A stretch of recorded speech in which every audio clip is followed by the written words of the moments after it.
All right, we're live on Facebook and YouTube, and we've got the Instagrams. So I'm here with, um, I didn't ask you how you pronounce your name. So you No, want to introduce yourself? my name's Jez. I'm an illustrator, and I'm based in sunny. Well, it's actually overcast at the moment. Wellington, New Zealand. Awesome. So you're like, I don't know how many hours, but you're in the future right now. Pretty much. So you can tell us what it's like in the future. Well, I don't know. Like I said, it's kind of overcast, and COVID-19 still around, and we're all stuck at home still. Oh man. Yeah. But with restrictions have relaxed yesterday here in New Zealand, so hopefully get a little bit of freedom back soon. Yeah, the reason why I'm just sticking around at home is I've got projects to finish, so I figured I should just finish this and then go for it. Nice. Very cool. So let's see here. I'm gonna get started here. Let me see what I can do here. All right. So I forgot what I was doing. You know what? I didn't get a chance to make those banners. Oh no. Okay.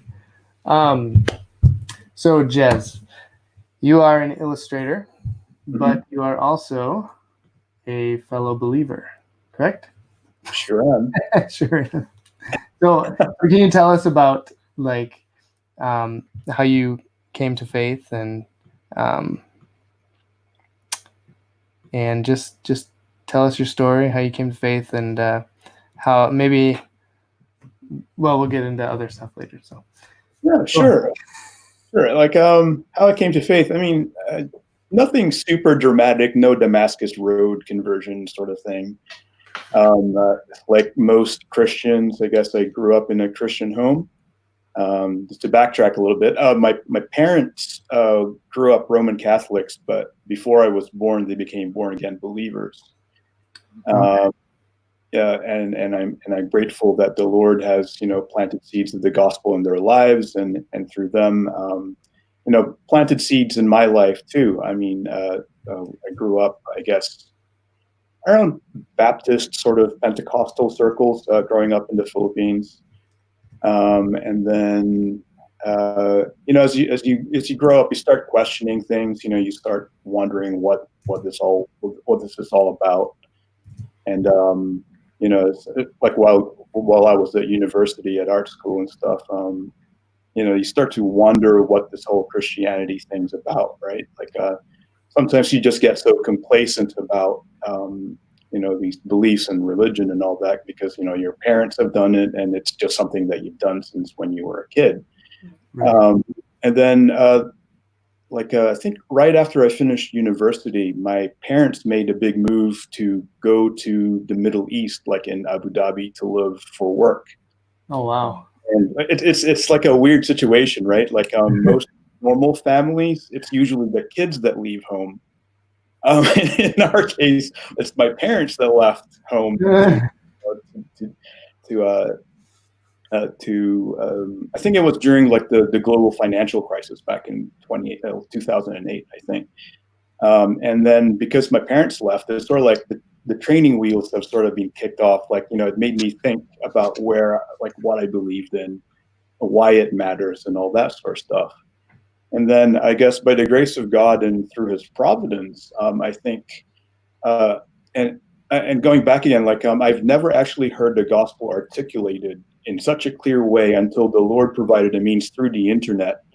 You probably know the Paul Washer shocking youth sermon. Shocking youth message. Yeah, that's the one. And that's when I first heard the gospel clearly articulated, what it meant, like why Jesus had to come, why he had to die, why he had to save sinners, and all that. And then from then on, it's like things just started clicking. I knew the Lord was working in my life since I was a kid, but I just couldn't put it all together, sort of thing. I couldn't really articulate it till Paul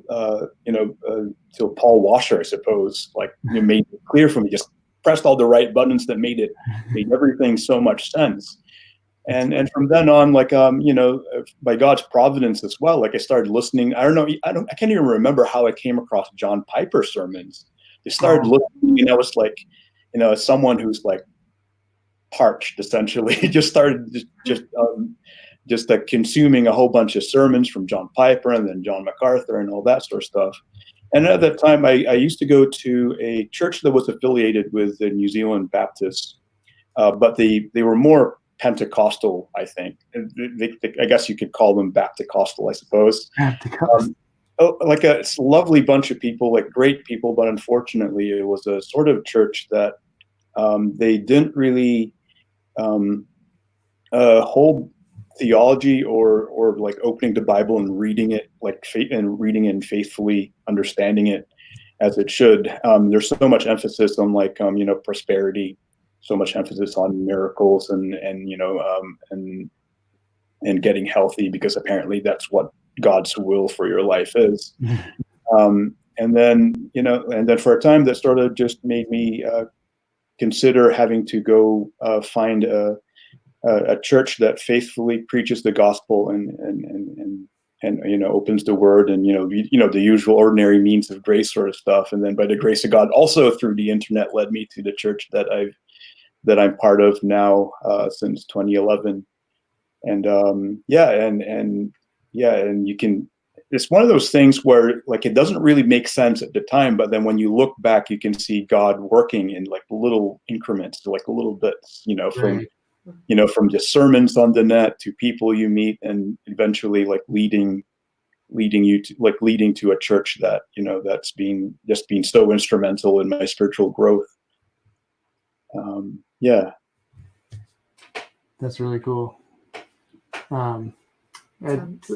What? It's familiar too. I was just gonna say there's a lot of similarities between our stories of like finding sound doctrine. Except for me, it was Matt Chandler. Oh, and for me, the first person that ever made total and complete sense was Vodi Balcom. Yeah. Like, I was just like, that's it. I get it. Well, there's still so much I don't understand and I don't get, but holy cow, it was a whole new Christianity to me. Right. Like new, like real, like deep, like it's mine now. And there's also as a young believer as well, like I guess I went through a cage stage as well. Because like you've been you identify you belong to you've been a Christian your whole life, essentially growing up in a Christian home, and then when you hear the gospel articulated in such a faithful way, you sort of feel like you've been robbed of something that was so valuable. Right.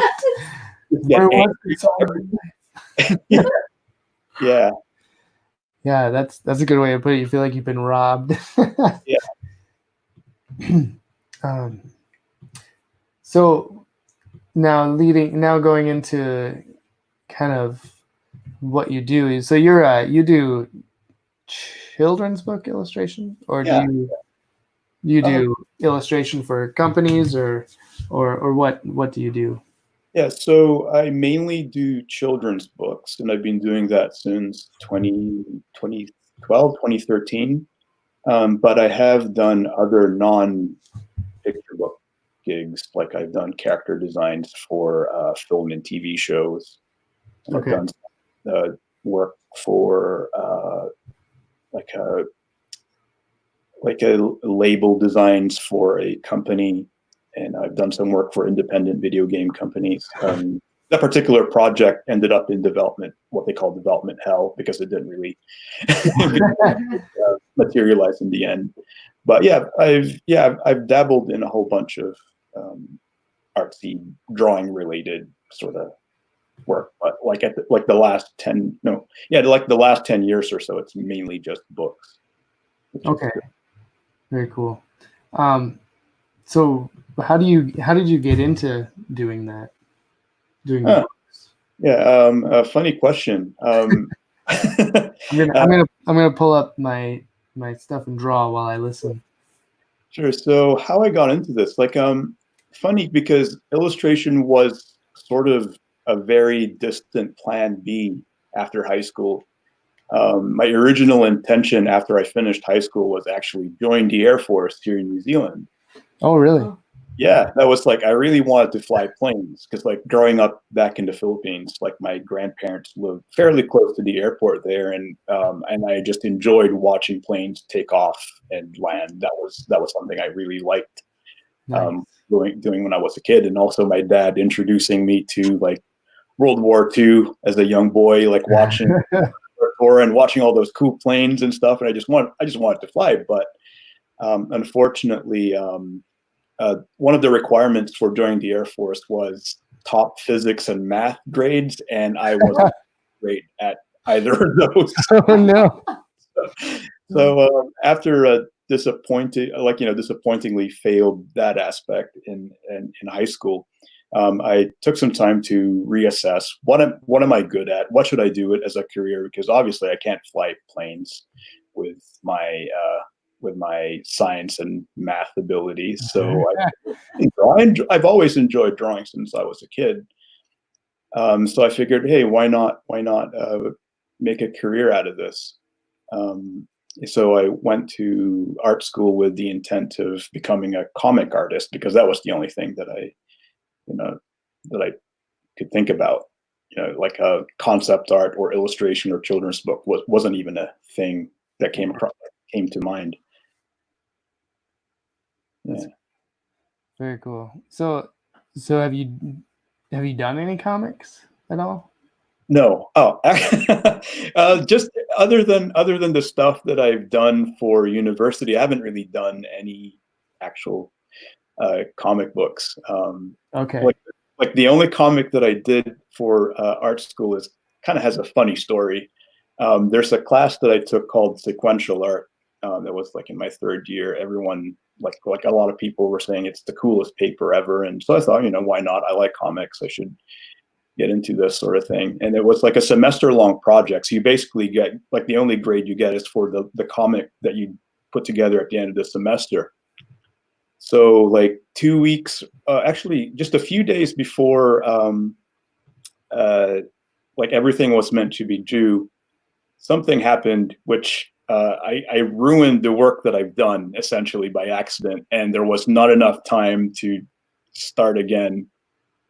So as a Hail Mary, it's a Hail Mary move. I basically just threw out what I was working on and basically created a comic about how I messed up this thing I was putting together. The last basically 2 days before hand in, because obviously I can't really start from scratch again, like restart that project again. So I just did that, handed it in, and apparently until today, the professor still has that comic to use as a what not to do in this an example.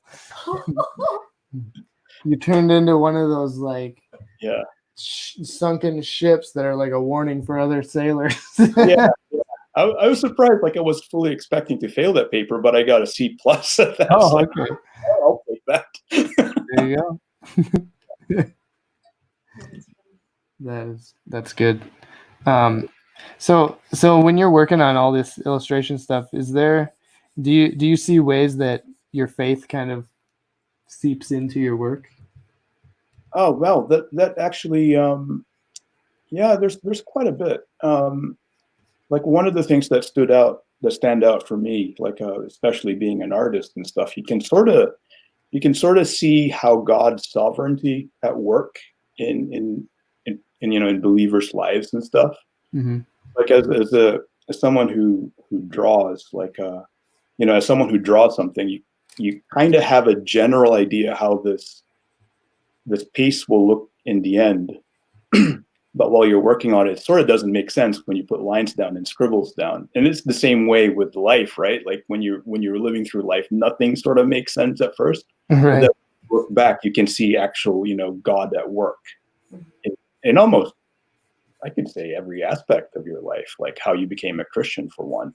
Oh, of course, yeah.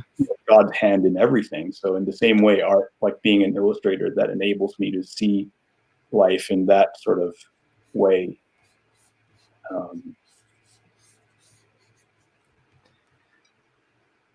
Yeah, if that makes sense. Yeah, definitely. Yeah, I guess.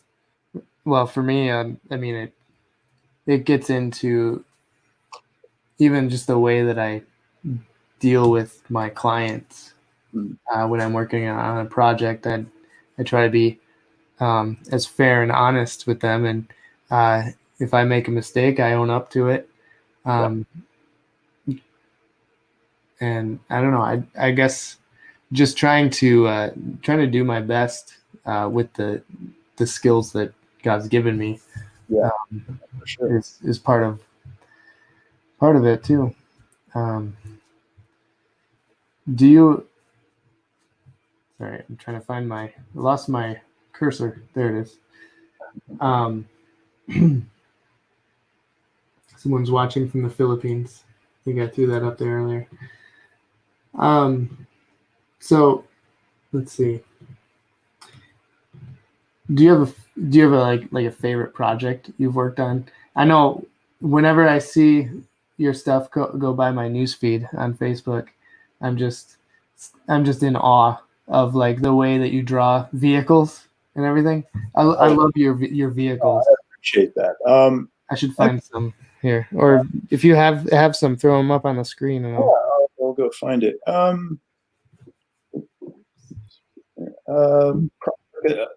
One of the projects that I liked working on was unfortunately supposed to come out this year.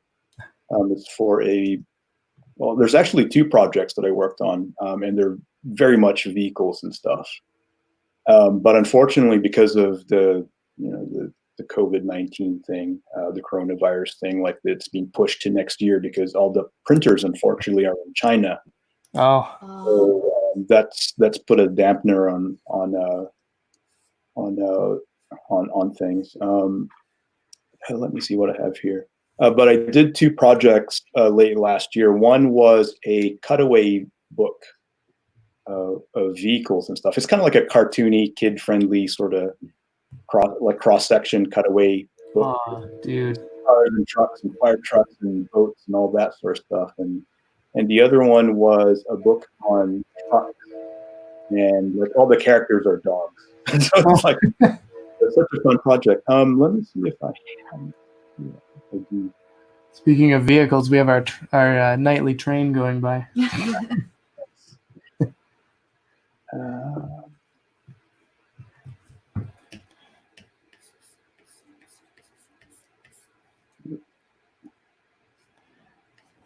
So, who are you doing? I thought you were going to finish your activities. I am drawing some Puritans that I have not drawn before.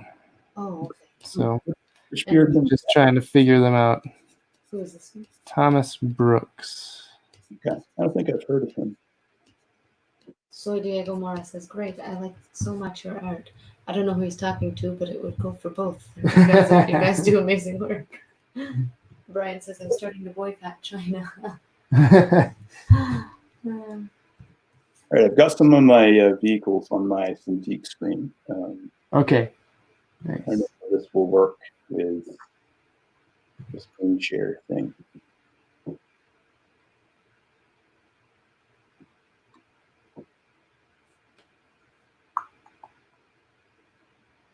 Do I just hit share screen or something like that? Yeah, you hit share screen and it should come up with a dialog box. Okay.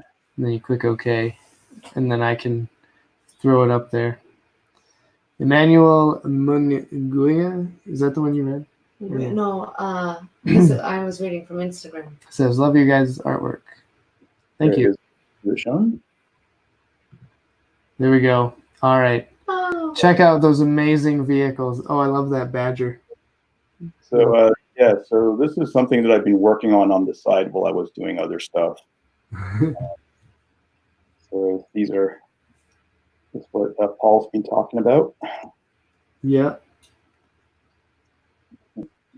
That's so cute. So they're so exaggerated, but you can tell exactly what they're supposed to be. How do you pull that off? It's one of those things that's really, really hard to explain. So I guess I'll just give you a short rundown of how I do it. I just gather quite a bunch of reference images for similar looking trucks. Mm-hmm. And what I do is I just exaggerate the features, like stretch it or widen it or make stuff smaller or bigger than normal. And also try to subtly give the vehicles like a face. I don't know if you could see it, but like they kind of look like mouths, and like the little headlights look like eyes. So you just treat them like a character as well, like not just like just a normal car, I suppose. Yeah, that's great. Will is excited to see them all in one canvas. Yeah. And Ave Brem says, love the art. I think we all say love the art. That is just amazing. It's so fun to look at. Yeah, I can definitely see all the faces in the cars. Yeah, it's like once you sort of, when you do so many vehicles with like personality and stuff, when you get out in the real world and see cars, you start seeing you kind of feel like you've got a mental problem or something like that. Those cars won't stop staring at me. Yeah. So that's just some of the vehicles that I've done. I think these were from last year or the previous year. Okay. Yeah. That's cool. Yeah, I love seeing those. What else have I got? I did. You should just publish a book of just vehicles that you've drawn. Not so loud. No, I'm doing to do one at some point in the future. Here's another one. This was a series that I did last year of. Oh, nice. Little racers. Yeah, vintage race cars. Well, inspired by vintage race cars, Awesome. That's very cool.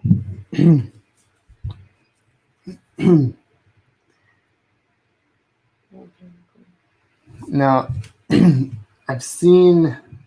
I haven't really read any of your children's books, but I've seen them float by my newsfeed. Mm-hmm. Now, how do you land one of those jobs? Do you just contact the publishers, or do you have an agent? Yeah, I have an agent, and they're based up in London. How they found me was a providential story as well. Like I tell this story a lot, like to people that ask me about it. So before I jumped into the deep end of becoming a children's book illustrator, I was doing like the stuff that I mentioned before, like doing character designs for indie game companies and educational books here in New Zealand. And something happened with this particular indie game company, and they were my bread and butter work for like a year,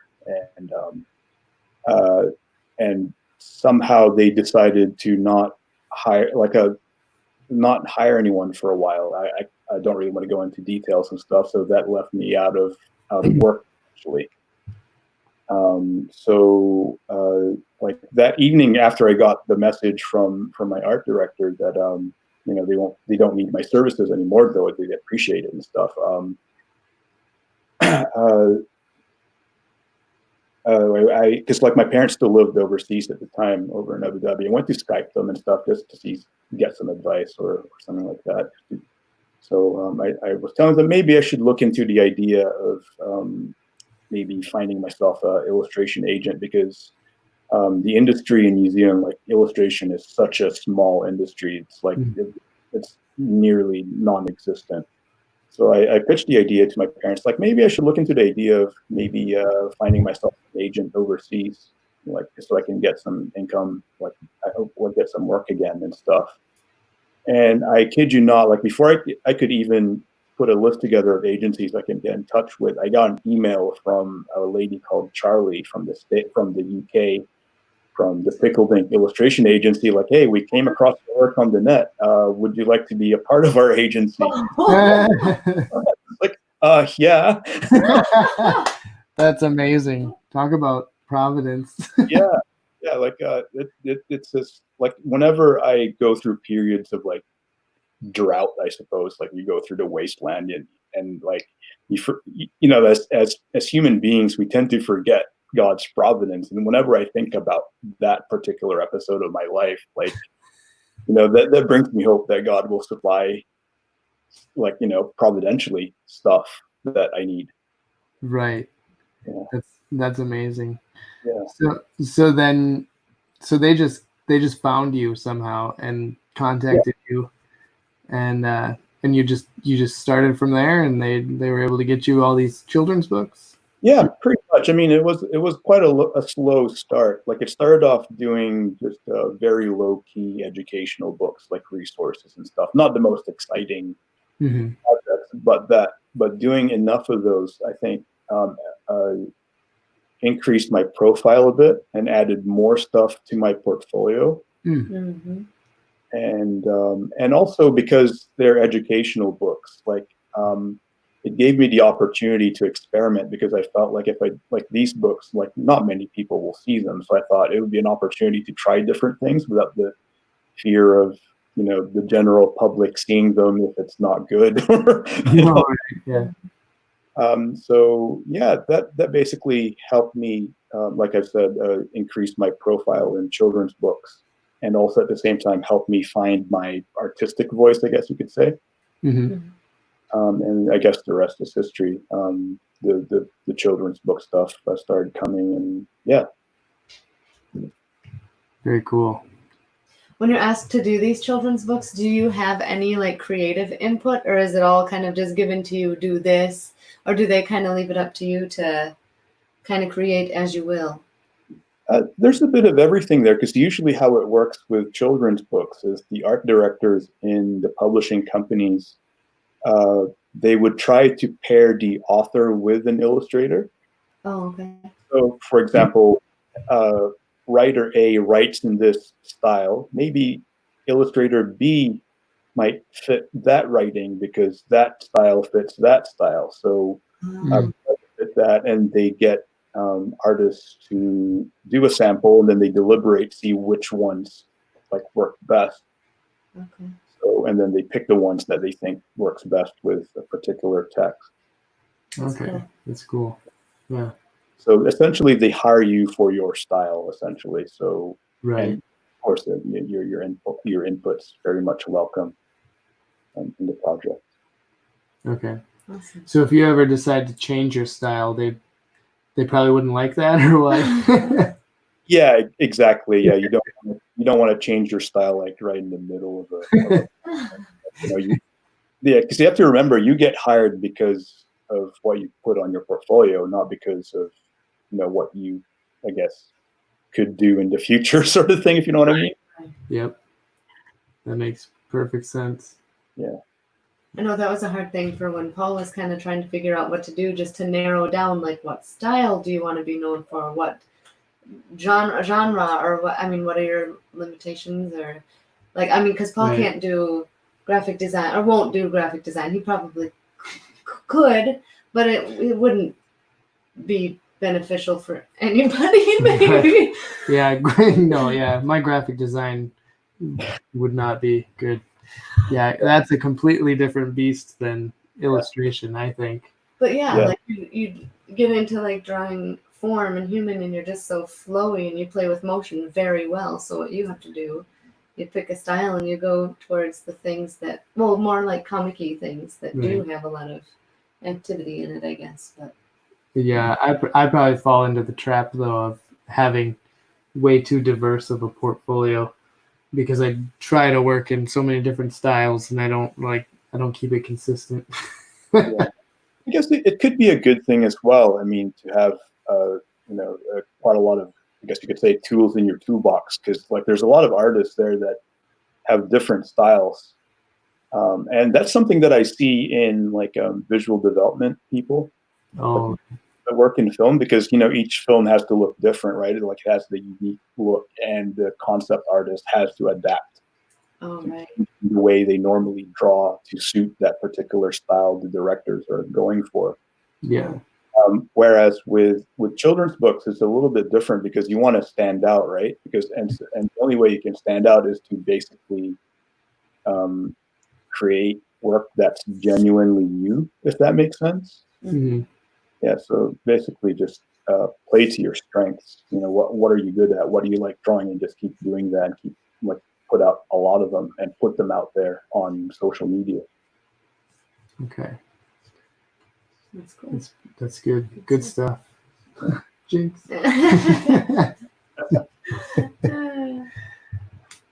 Oh.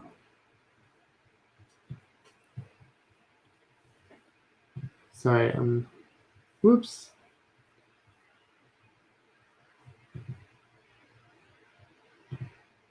Okay. So,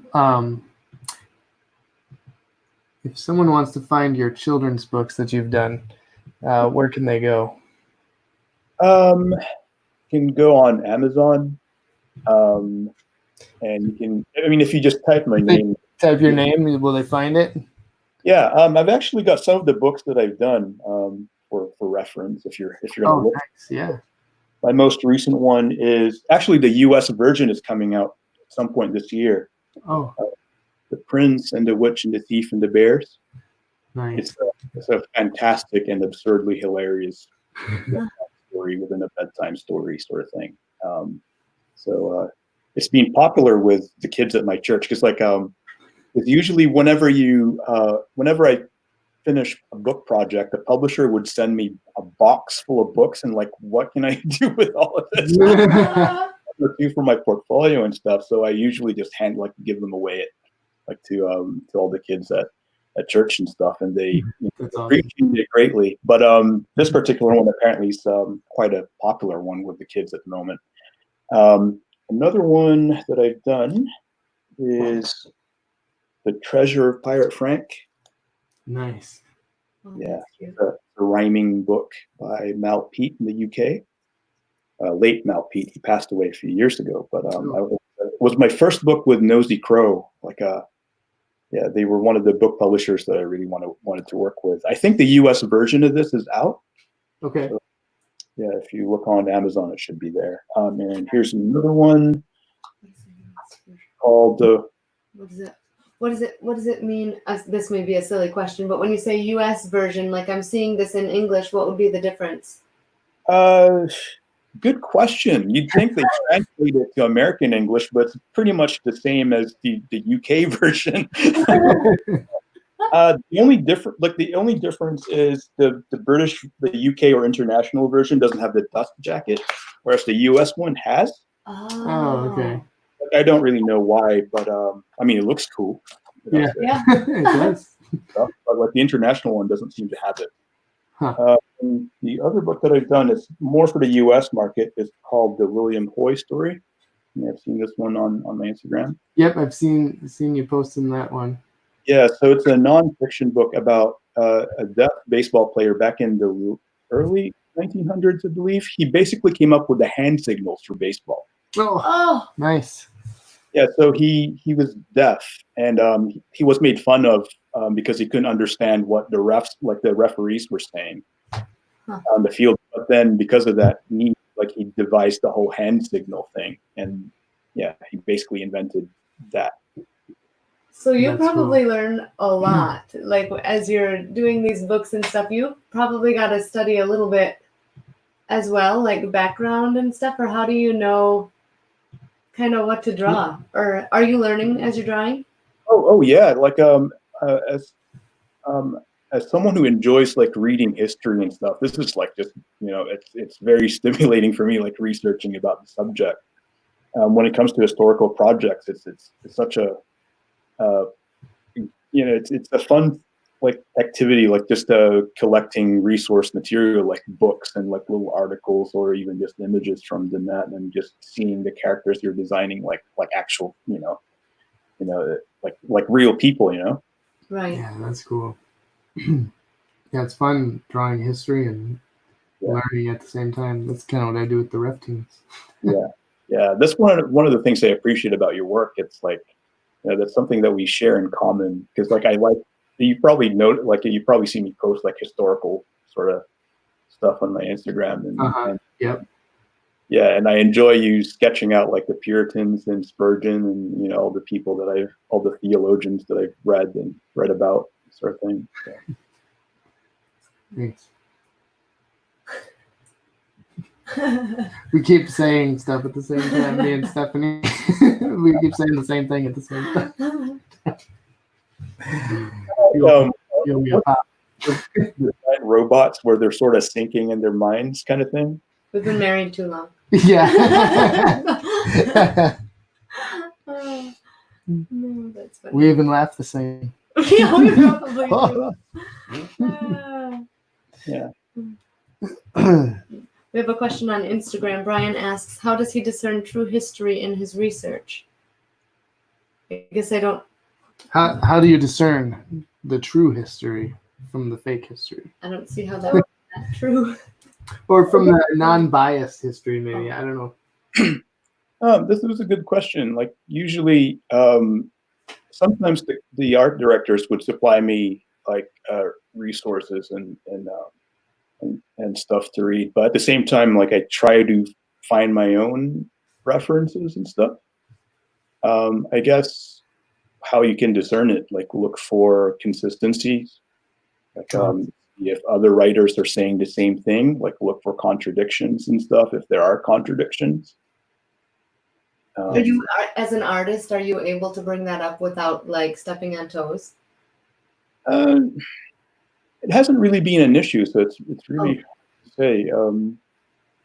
With the William Hoy story, they pretty much just gave me everything that they could find, so it wasn't really it wasn't a minefield or anything like that. It actually made things easy. Right. Yeah, that's nice. I remember Paul had done a comic on Jack Kirby one time, and the people had told him something about him having a daughters or something, so you drew the family in there, and then like we didn't think at that time to like check anything because they just give you the script and you write it. And like Paul's doing research, of course, after the fact, and he's like, "That's not right. Like that's not the right family." That was a bad situation. The whole a bad job that I took. Shouldn't have taken, that I didn't even get paid for. Yeah. It was through Blue Water Productions. Yeah, because with the William Hoy story, they basically gave me a treasure trove of family photos from the family. Oh, nice. Wow. You know, what his father and mother look like and what their siblings look like. And so, like, I had no excuse for historical inaccuracy. That's really cool. That they could find. Yeah. Yeah, I had to look everything up, get all the reference images myself for this one. Yeah. And they just gave me some bad information. Yeah, because I'm aware there are people online who are, you know, very meticulous and they really want historical, like 100% historical accuracy sort of thing to everything. Right.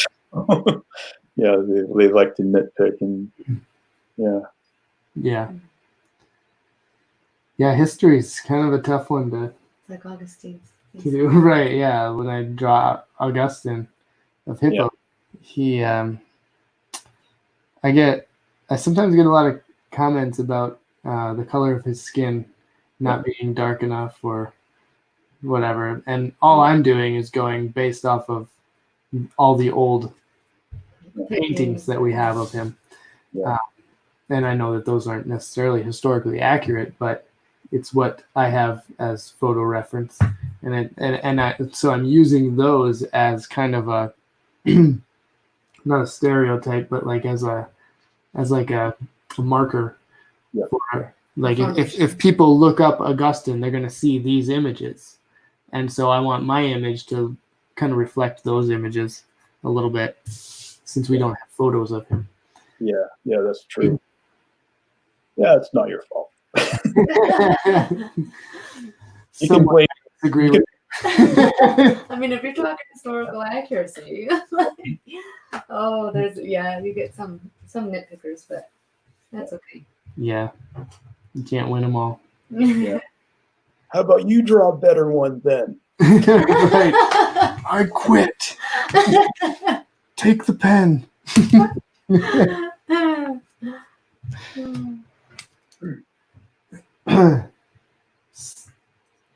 So this is the point where I ran out of questions. So if anybody from the audience has questions. What are you drinking? It's just coffee. It's my Ah. second day. Nice. Very nice. What do you usually drink, Paul? What do I usually drink? Magic milk. Magic milk, which is just chocolate milk.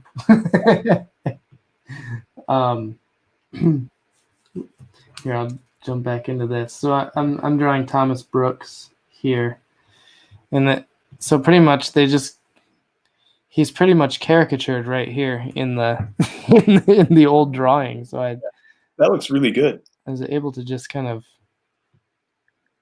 use that. Yodi says, referring to Augustine, he says, yeah, but he really had a hippo named Lloyd, right? Yes. Yes, Augustine really had a hippo named Lloyd. Yeah, so Paul, what inspired you to do RefTunes?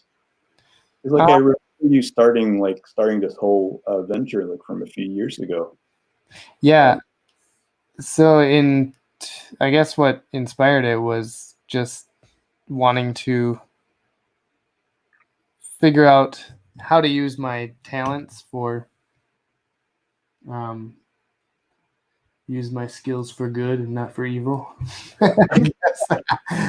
And at the time I was learning more and more about church history, getting into it, and so I thought I'd use my love for comics and telling stories visually to illustrate these characters from church history. Yeah. So I started with Luther, and then it just kind of went from there. I just kept finding quotes, and I've discovered since then that there's just like this treasure trove of quotes that are so very, very much suited for illustration and comics. And so cool. You should illustrate the Martin Luther insult generator. No, that. I thought about it. That would be hilarious, and probably something that I would get in trouble for posting on RefTunes. Start a different entity or whatever. Different name. Yeah, do it under a different name. So do you have a favorite reformer or Puritan or someone from church history that you enjoy reading or hearing? I don't know why, but Martin Luther has always been something that I enjoy reading about. And I've recently finished reading The Institutes by John Calvin. It's like one of those things you're so proud to be, I'm a Calvinist, but not actually read The Institutes. Maybe I should just read this thing and cross that off the to-do list, so I don't have to be a poser anymore. Yeah, so The Institutes is a really good, easy read, and I recommend it to everyone that wants to read theology. It's I don't know have you read it before? I have started reading. I haven't read the whole thing. Yeah. I think on an audiobook I've listened to about maybe a quarter of it. Right. I've confession time. I read the abridged version. There's the modern abridged version that took out all the anti-papist stuff. Oh. A lot easier to read, and I think it's a lot more relevant for today because, I guess you could say, the Roman Catholic Church doesn't have the same teeth as it did before.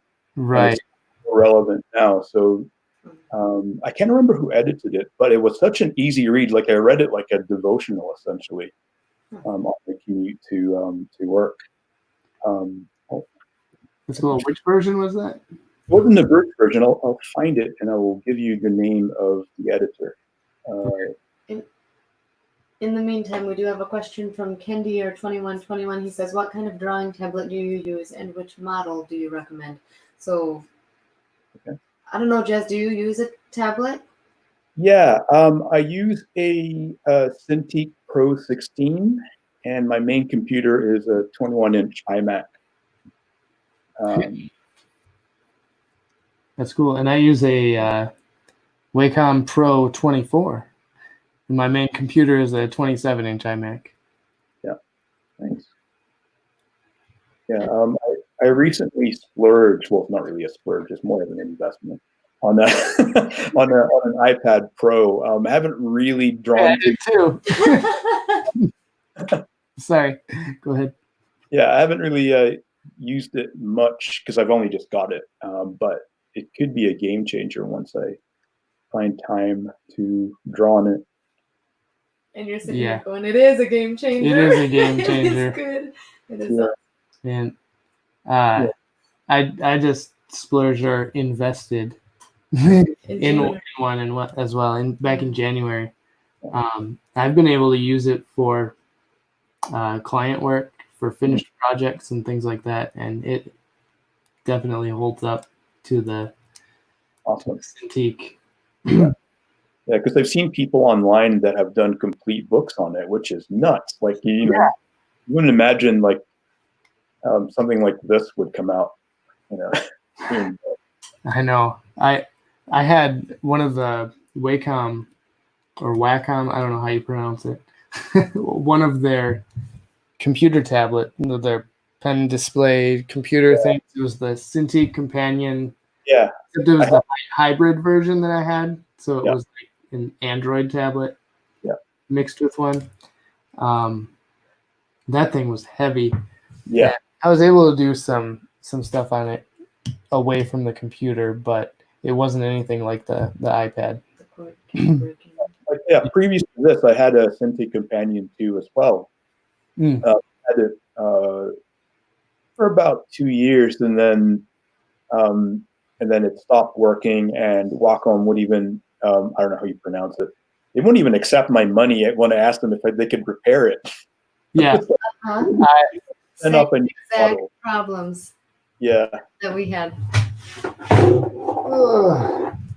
Yeah, I still have mine sitting here, and it's completely dead as a doornail because they don't make the cord anymore. They don't make the cord anymore. The cord kept busting on it. Like any small movement, and the cord would like the little pins inside it would like snap or something. I don't know, but I had maybe 3 or 4 different cords that I had bought for it, and all of them broke, and now it's completely useless. That was my issue as well. I mean, it was good because I did a little bit of traveling like years ago when I had it, so I brought it with me to Australia, and I was there for about a month or so. But yeah, like you said, it's quite heavy for something that was meant to be portable. Right. And for something that costs an arm and a leg, like it didn't last very long. No, mine lasted probably 3 years, I think. Yeah, same with me. 4 years.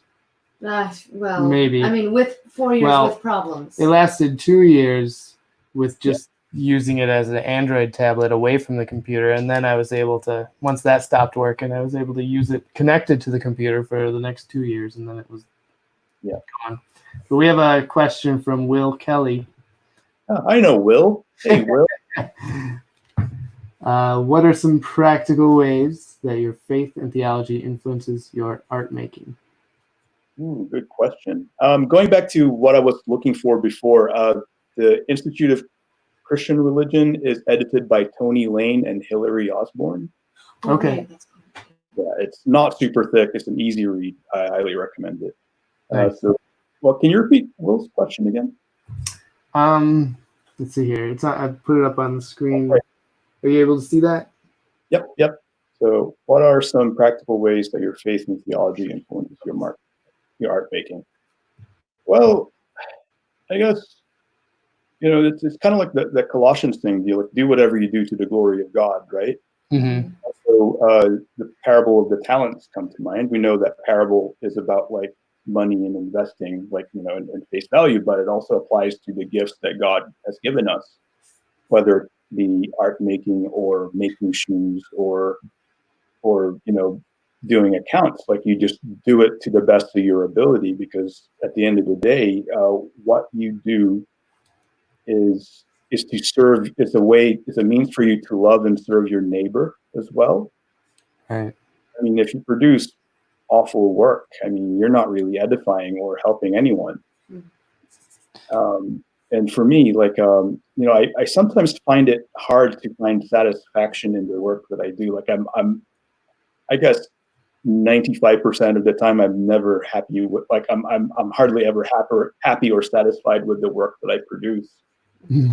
But I find satisfaction in hearing parents or kids telling me that they love the work that I've done. And for me, I feel like I feel like that's, it makes me feel like I've done the work and it was all worth it. And that's where I get my satisfaction from in terms of work.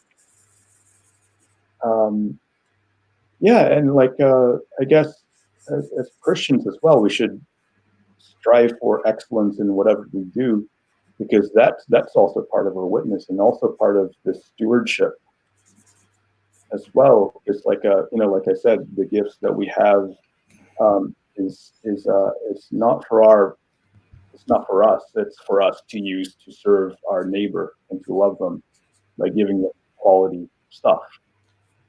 That's a really good point. Yeah, and as Christians, like, and as artists, like, we endeavor to keep improving with improving our craft and our abilities, and hopefully serve our neighbor in that way by by encouraging them or whatever, by doing good work, I suppose. Yeah, definitely. There's about 8 minutes left here. 7 minutes left on Instagram. Okay. Just a forewarning. 7. Yeah, and we've got about 9 minutes left. And also to add to that, like, if you look in Exodus, you probably know Bezalel and Aholiab. That's probably one of my favorite passages in the Bible, because it basically talks about craftsmen in the Bible. Yeah. Yeah. So basically, these two men were given charge of designing the stuff that was supposed to go on the tabernacle, and it says in, I think, Exodus 33, like, they were filled with the Spirit. They were masters in every craft. Right. Like, paraphrase it in ordinary English, like, God gave them this, like, they were filled with God's Spirit. They were really good in what they did. Like, what designing, I don't know, whatever stuff that goes on to the tabernacle, like the curtains and the little bowls and stuff like that. I mean, it goes the same way for Christians too. Yeah, definitely. They had to, like, they were given specific instructions on what they were supposed to. There wasn't much to creative build. freedom. Right. Like, they were freelancers and God was their client. Yeah. God was art directing them. That was all. Directing, yeah. That's funny. Was there another question? Did you say? No. Oh. No. Never mind then. So I've got all three of these guys. I just realized all their names are Thomas. Thomas Brooks, Thomas Goodwin, and Thomas Boston. Yeah. My favorite is Thomas Watson. I love reading his stuff. Oh, cool. It's very easy to read. Yeah. Some of these guys, like, you start reading them and it's like you have to find a dictionary and figure out what they're saying. You have to read through it a few times just to piece together, like, what they're saying. I've noticed, like, in the beginning of some of these Puritan paperbacks that I've read, it's a lot harder to read in the beginning, but once you get into it, further on, it starts to get a little easier to read. That's just what I've found, anyways. Right. Well, I might have to give Octavius Winslow another go then, because last year I found a copy of No Condemnation from a book sale, like in the city, which is cool. And I've heard a lot of good things about Octavius Winslow, and then I started reading. It's like, what is this language he's talking? What is this saying? Yeah, so I just found it so hard to digest. Like, I mean, I'm sure it's good stuff, but, like, I just couldn't read it. Right. I might have to give him another chance, hopefully one of these days. Yeah. I've only read bits and pieces of his stuff. I haven't found any of his actual like full books to read.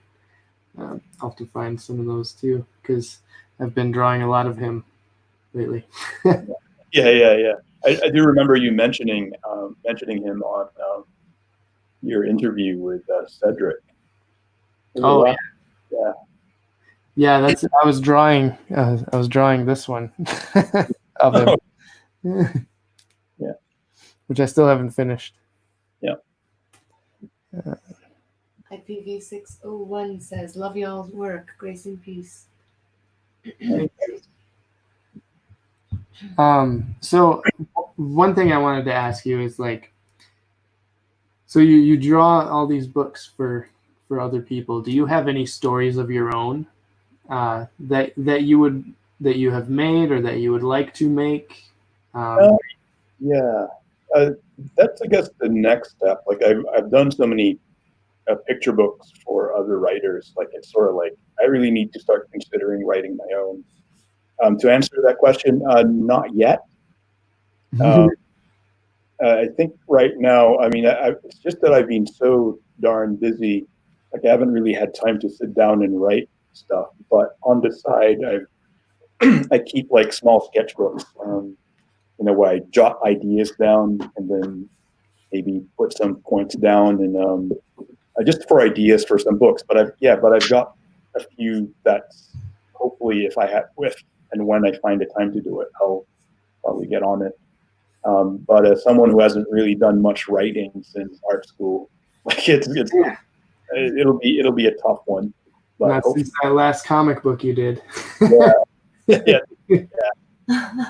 Hopefully one of these days I'll be able to find the time to make it happen, because I do have a few ideas that that I want to make happen, and my agent has been quite encouraging in that aspect too.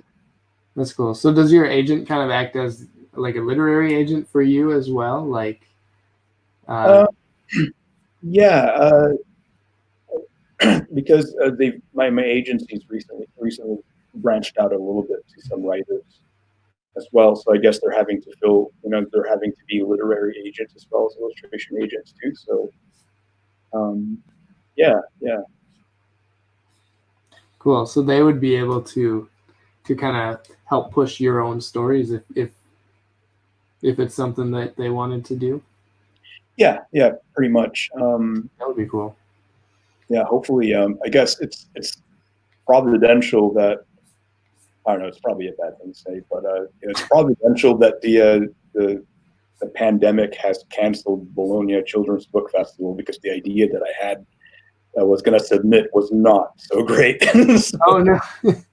So now that that's canceled, like I didn't have to show it, and it's time to prepare for hopefully next year when, Lord willing, this plague dies down.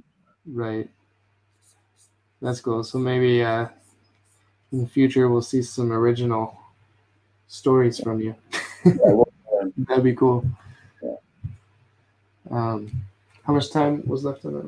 Well, okay, so we've got. So I usually try to end these when the Instagram ends, which is about an hour. Uh-huh. So they have like a minute. They have like a minute left on there. Yeah. So is there anything you want to plug before we head out? Ooh. I sort of have plugged my books before, so yeah. I mean, if you got kids the age of 0 to maybe 6, I'm sure they'll enjoy those books that I've done. And yeah, look me up on Amazon or Book Depository or something like that if you want to get a hold of a copy of books. Very cool. And you can find Jez and his work at behance.net/JezTuya, yep, as well as Instagram. He's there as Jez Tuya. Well, it was really fun talking to you and hearing your story. Thank you for sharing with us, and I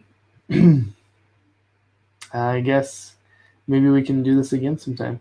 Absolute pleasure, Paul. I mean, yeah, I'm around, so hopefully, yeah, my studio mates, when I move my stuff back down to my studio back in the city, they'll be happy. Like, they'll be okay with us two bantering.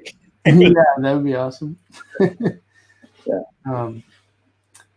All right, so that's it for the live feed. I will see you all later.